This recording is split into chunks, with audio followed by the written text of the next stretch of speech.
Have you ever wondered what music really sounds like? I mean, what it sounds like in the recording studio before it gets squashed down for streaming or even for a CD.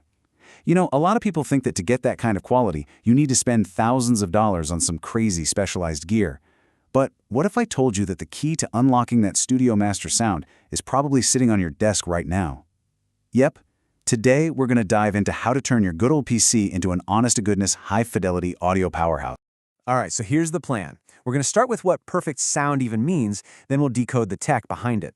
After that, we'll look at why this stuff was so expensive and out of reach for so long, and then get into the solution. Using your computer, we'll even do a quick walkthrough on setting it all up, and finally, we'll ask the big question. Is going to all this trouble actually worth it? So, for most of us, right, our entire music listening life has been spent with things like MP3s or maybe CDs, and that's fine. But there is a whole other world of audio quality out there, a level that's designed to be pretty much indistinguishable from the original master tape that the artist recorded in the studio. Okay, now just look at the numbers on this slide for a second because this is where it gets wild. Look at that sample rate. A regular CD takes about 44,000 little snapshots of the sound every single second, but an SACD, using a format we're going to talk about called DSD, takes, wait for it, over 2.8 million snapshots per second. It's a totally different philosophy for how you capture sound, and the goal is to leave absolutely no detail behind. So what are these weird acronyms, SACD and DSD? They sound kind of complicated, but the idea behind them is actually pretty cool.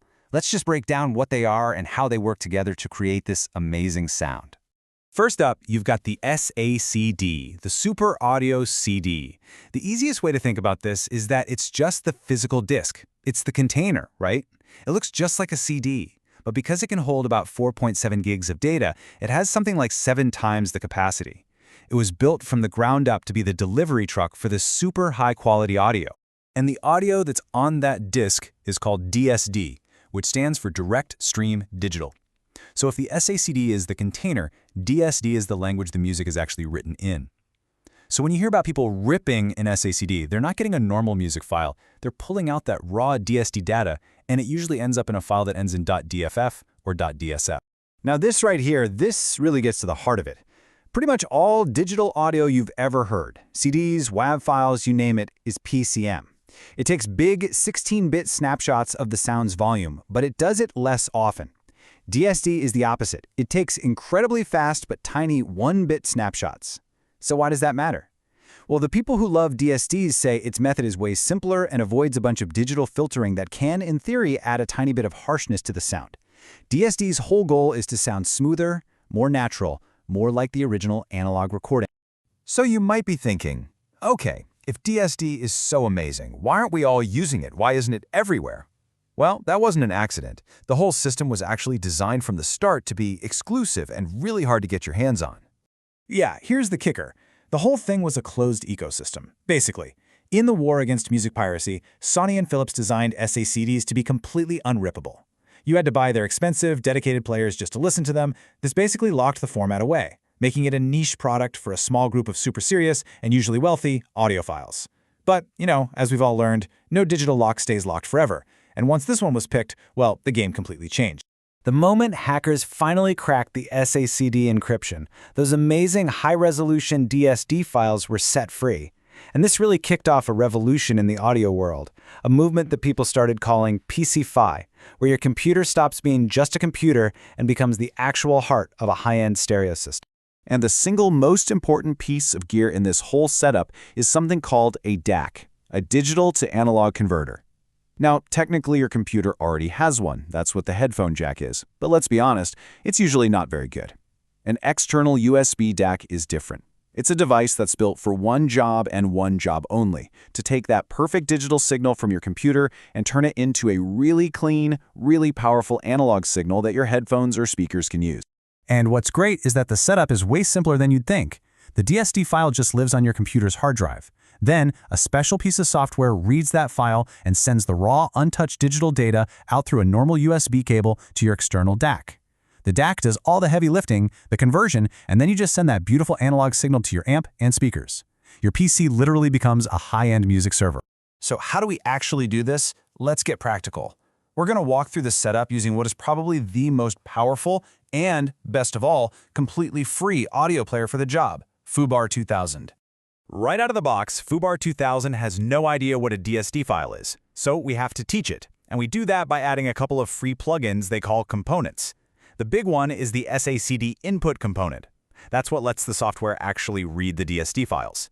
After that, you just need one more special component to let it talk directly to your audio hardware.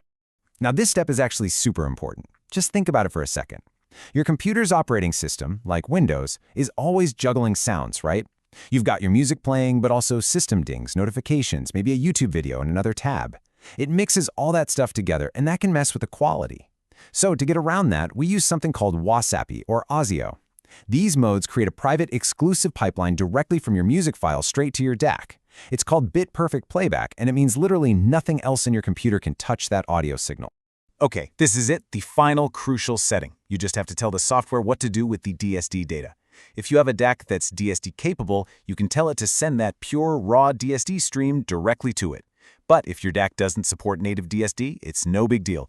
The software is smart enough to convert it on the fly into super high-resolution PCM, so you're still going to get absolutely incredible quality.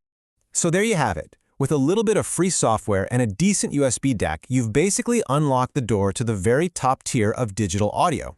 But before you run off and start downloading everything, there are a couple of real-world things you got to consider. And yeah, this chart pretty much says it all. The biggest trade-off here is file size. All that extra detail costs space. A lot of it. The entire collection of Beethoven's symphonies as MP3s is less than a gigabyte. In CD quality, it's over 6 gigs, but in DSD, it balloons to a staggering 13.5 gigabytes. That means you're going to need a lot more storage, and if you're thinking about this for a phone or a portable player, it's going to drain your battery way faster. And that really brings us to the final piece of the puzzle. The source material for this whole explainer says it perfectly. It's a bit blunt, but it's true.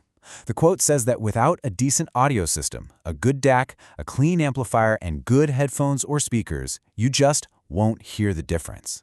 The magic of DSD is in all the tiny, fine details, and you need good equipment to be able to actually resolve and hear those details.